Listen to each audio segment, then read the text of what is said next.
ডিনারে যদি হেলদি কোনো নাস্তা তৈরি করতে চান, ঝটপট এই নাস্তাটা করে নিতে পারেন। খুবই হেলদি আর বেলুন দিয়ে বেলা ঝামেলা ছাড়াই আজকের এই নাস্তাটা তৈরি করব। ঘরে থাকা উপকরণ দিয়েই ঘুরিয়ে ফিরিয়ে যদি একটু ভিন্ন রকম কিছু তৈরি করা যায় ডিনারে, তাহলে কিন্তু দারুণ হয়।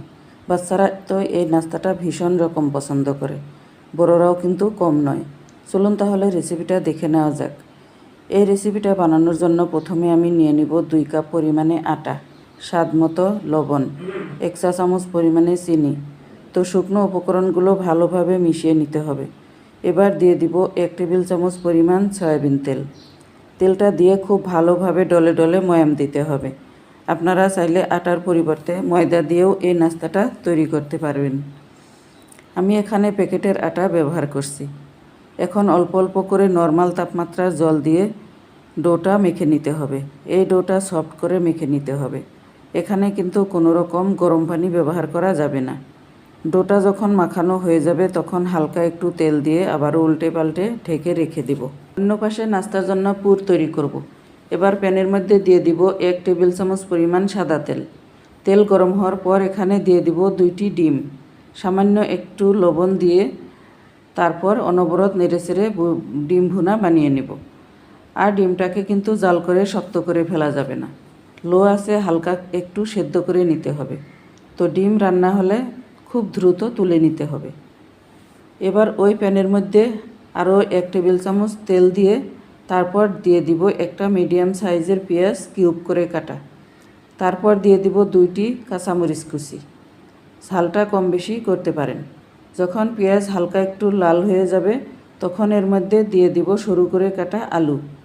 এখানে আমি 1 কাপ পরিমাণ আলু নিয়েছি।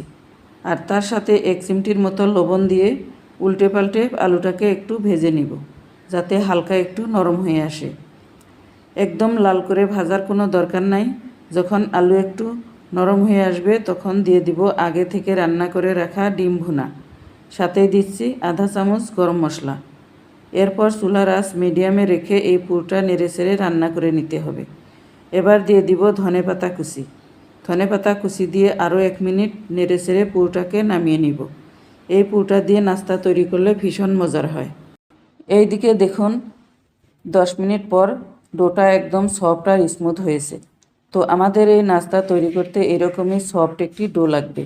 এরপর ছোট ছোট লেচি কেটে নিব। লেচিগুলো কেটে পাকিয়ে স্মুথ বল বানিয়ে ঢেকে রেখে দিতে হবে। তাহলে নাস্তাগুলো তৈরি করতে অনেক বেশি সুবিধে হবে। এবার প্ল্যাটফর্মটাতে তেল লাগিয়ে নিয়ে লেচিটা রেখে হাত দিয়ে প্রেস করে দিলেই দেখবেন একদম ইজিভাবে লম্বা হয়ে যাবে। এখন আগে থেকে রান্না করা পুরটা দিয়ে রোলের মতো করে নিব। আপনারা চাইলে যে কোনো শেপে এই নাস্তাটা তৈরি করতে পারবেন। যত পাতলা করে রুটিটা তৈরি করবেন নাস্তাটা কিন্তু খেতে তত বেশি মজার হবে। সবগুলো নাস্তা তৈরি করা হয়ে গেছে, এবার ভেজে নিব। একটি প্যানের মধ্যে নাস্তাগুলো দিয়ে উল্টে পাল্টে একটু সেঁকে নিতে হবে।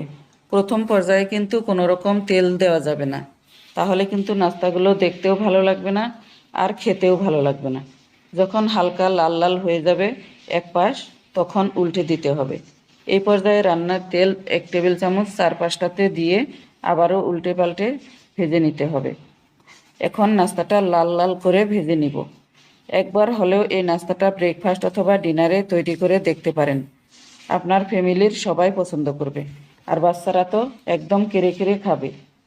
আশা করি আজকের রেসিপিটা আপনাদের কাছে অনেক বেশি ভালো লাগবে। এরকম মজার সহজ সহজ রেসিপি পেতে আমার চ্যানেলটি সাবস্ক্রাইব করে রাখতে পারেন। রেসিপিটি ভালো লেগে থাকলে একটি লাইক দিতে ভুলবেন না কিন্তু। আজকের মতো বিদায় নিচ্ছি। আবার দেখা হবে নতুন পর্বে নতুন রেসিপিতে। আল্লাহ হাফিজ।